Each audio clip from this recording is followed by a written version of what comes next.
Hello, good evening. Hope everybody is good. For liquidity is my directional bias for the week. Again, I'll have to use my chart to explain. I'll do that in probably the next video or the weekly lookout. I'll really explain the points I'm making here. Your points or areas of liquidity, they become your directional bias for the week or the day. Depends on the kind of trader you are.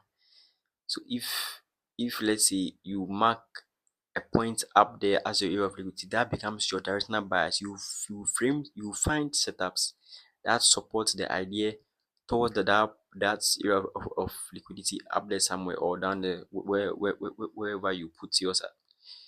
You frame your trades or you take trades that support the idea for price to go to that area of liquidity. Until price get there, that's the point where your area of liquidity is, whether it's up or down, will determine your directional bias. And based on that, you use that to frame your trades to support the idea.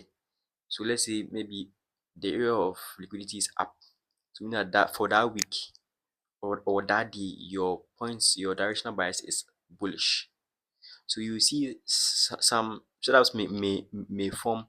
Either sometimes price will form another block somewhere and will go come back a bit and not tap the other block and then leave, and then to form liquidity and then tap the second block without going to the deeper one.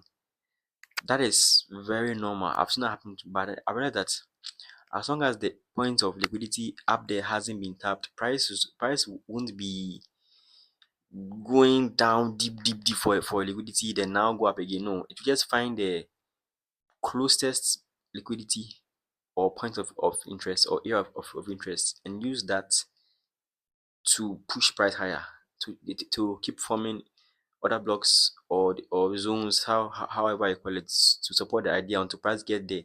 So you can frame your trades on those setup is formed. So we get there.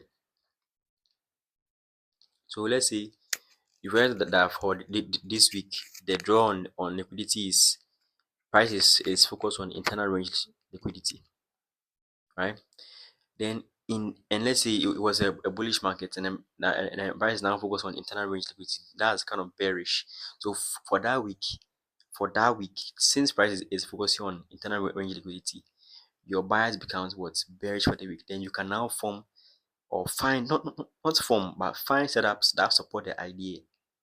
Then you take them until price get to maybe equilibrium or maybe a good discount level. Then you can take it.